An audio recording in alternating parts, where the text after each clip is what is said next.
Mark, you talked about this, companies have to give up power because you can't control the social media, you can't control the employees, which if you're a manager, you've known that for a long time, but still, not necessarily true just with millennials, but still, how do you give up the power in a way that, you know, still allows you to maintain maybe some semblance of control, but you can't control anything.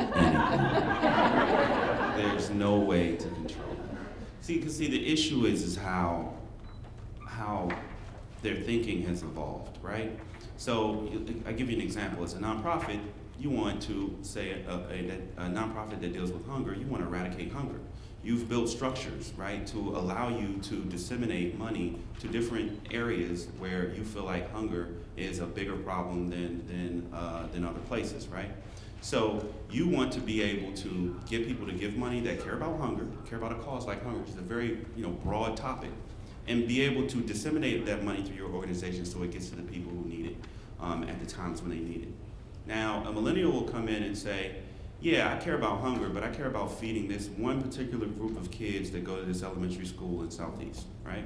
And they'll say, I go out there every month and I, take out of my own pocket stuff to do,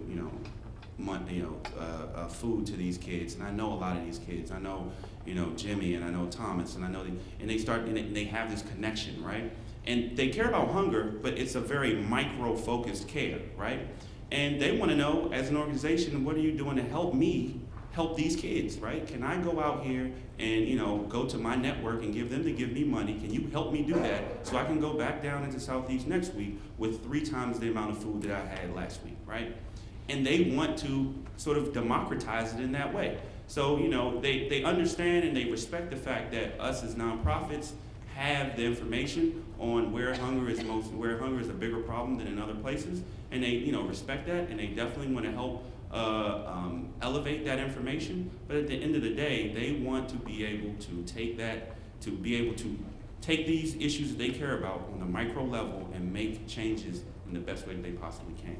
So that's how you kind of have to give up control. You have to sort of take this structure that you've built where, you take the money in this hand, and you take it behind the door, and you figure out, where it needs to go and how it needs to be disseminated.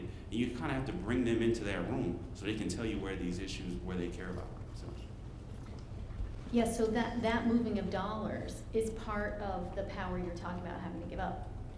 I think the challenge there, and I completely agree with everything you just said, Mark. I definitely see it in my own work that the same group that is not just checking off the box of giving at the office, but they are the first ones to reach in their pockets and open their wallets and take out whatever's in there.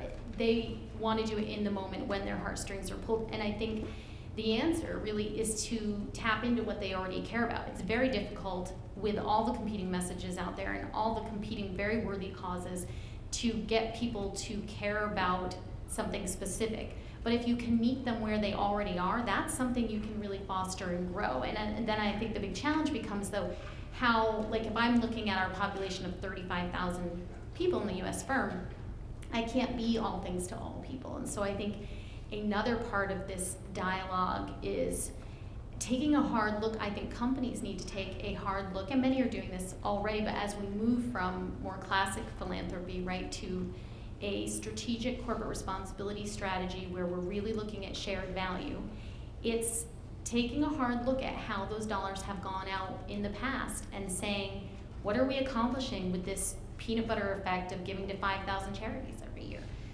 While we can't be all things to all people, and we do have some programs, our foundation's Dollars for Doers program, a paid time off program where everyone gets 10 hours a year to volunteer where they want to volunteer. We have some programs that are very much about letting people give how, where, and when they want to give. But when we look at the firm's overall giving, we're saying we need to think about who we are as an organization, what we have to contribute. The skills and knowledge of our people around financial literacy is something that where you're never going to get everyone. Certainly, I think the 80-20 rule can apply, that most PwCers are going to give that the nod and say, we know that this is an important issue to society, and we know that we have the skills and knowledge to make a difference here.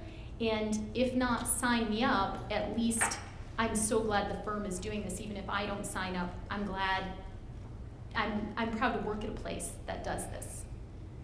So I think it is partially about taking that hard look at Yeah, where your dollars are going. That's interesting. I think, tapping into that sense of pride, even if it's not a forced contribution, that's an expectation of being a worker, is a good approach for employers, so that it's more of a choice.